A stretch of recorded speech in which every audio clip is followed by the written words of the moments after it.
तुम्हारे पड़ोस का एक लड़का आज से ठीक 1 साल बाद उसके बैंक अकाउंट में 70,000 रुपए थे, पर उसने कोई लोन नहीं लिया, किसी से उधार भी नहीं मांगा, ओवर टाइम भी नहीं किया, सैलरी भी नहीं बढ़ी। फिर सवाल ये है, फिर भी उसके पास इतने पैसे आए कैसे? सुनने में थोड़ा अजीब लग रहा है ना? पहले मुझे भी ऐसा ही लगा था। मेरा एक दोस्त है राहुल, उसकी महीने की इनकम बहुत ज्यादा नहीं थी, मिडिल क्लास फैमिली से था। महीने के आखिर में जो पैसे बचते थे उसमें सेविंग करना बहुत मुश्किल हो जाता था, लेकिन उसने एक सिंपल ट्रिक फॉलो की और साल के आखिर में उसके बैंक में 70,000 रुपए जमा थे। आज की इस वीडियो में मैं आपको बताऊंगा वही ट्रिक, बिल्कुल स्टेप बाय स्टेप। और यह कोई जादू की छड़ी नहीं है, ये एक सिंपल सा हिसाब है जिसे कोई भी किसी भी इनकम में कर सकता है। इसीलिए वीडियो को आखिर तक देखिए, क्योंकि बीच में मैं बताऊंगा कि इस चैलेंज को अपने बजट के हिसाब से कैसे एडजस्ट करना है। मुझे एक बात बताइए, आपने कितनी बार सोचा है कि इस महीने से सेविंग शुरू करूंगा और कितनी बार वो हुआ नहीं? यह प्रॉब्लम आपकी विल पावर की नहीं है, असली प्रॉब्लम यह है कि हम बहुत बड़े टारगेट सेट कर लेते हैं। आप सोचते हैं इस महीने 10,000 रुपए सेव करूंगा, पहले महीने शायद हो भी गया, दूसरे महीने कोई एक्स्ट्रा खर्चा आ गया, प्लान टूट गया, और एक बार प्लान टूटते ही लगता है छोड़ो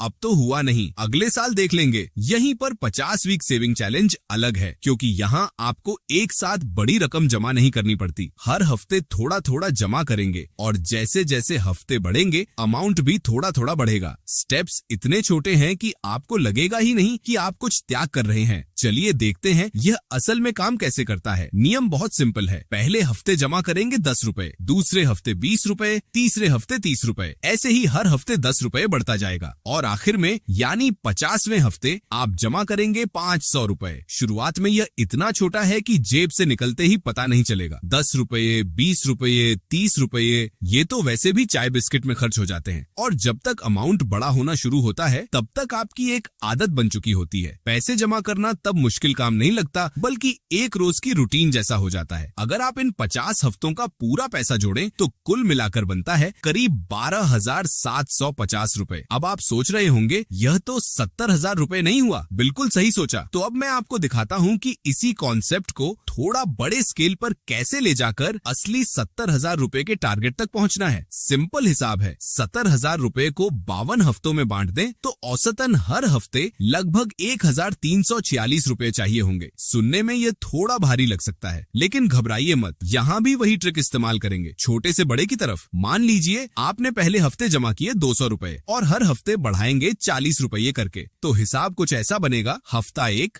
200 रुपए, हफ्ता 10 560 रुपए, हफ्ता 25 1,160 रुपए, हफ्ता 52 लगभग 2,240 रुपए। अगर आप इस पूरे पैटर्न को मिलाएं तो साल के आखिर में आपकी टोटल सेविंग बनेगी करीब 70,000 रुपए से 75,000 रुपए के बीच। अब यहाँ एक जरूरी बात बताता हूँ, अगर आपकी इनकम कम है तो शुरुआती अमाउंट और हर हफ्ते का इंक्रीमेंट दोनों कम कर लीजिए। मान लीजिए आपने शुरुआत की सिर्फ 100 रुपए से और हर हफ्ते बढ़ाया 25 रुपए करके, तो साल के आखिर में टारगेट होगा करीब 40,000 रुपए से 45,000 रुपए। यह संख्या चाहे जो भी हो, असली चीज है कंसिस्टेंसी, हर हफ्ते बिना तोड़े जमा करते रहना। तो सवाल यह है कि यह चैलेंज इतना असरदार क्यों काम करता है? इसकी वजह यह है, यह चैलेंज आपके दिमाग से लड़ाई नहीं करता, बल्कि दिमाग के साथ मिलकर काम करता है। हम इंसान जब कोई बड़ा टारगेट देखते हैं तो हमारा दिमाग उसे एक खतरे की तरह लेता है और उसके खिलाफ रेजिस्टेंस बना देता है। लेकिन जब टारगेट सिर्फ 10 रुपए का हो तो दिमाग कोई रुकावट नहीं डालता, और जब आप हर हफ्ते सफलतापूर्वक जमा करते हैं तो एक छोटी सी जीत का एहसास होता है। यही एहसास आपको अगले हफ्ते फिर से जमा करने के लिए प्रेरित करता है। इसे कहते हैं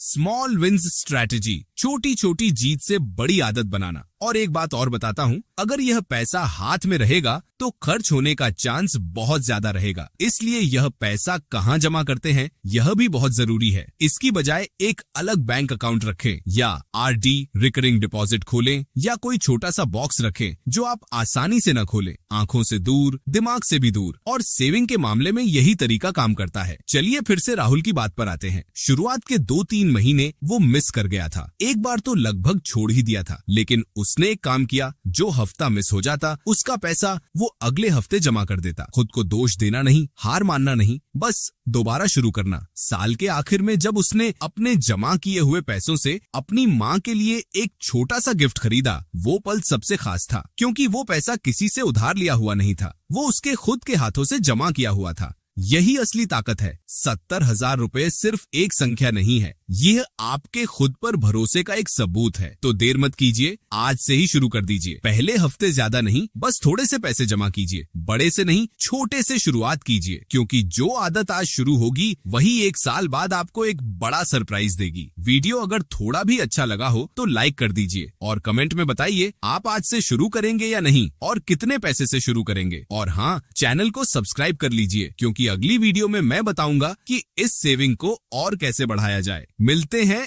अगली वीडियो में, तब तक सेविंग शुरू कीजिए आज से ही।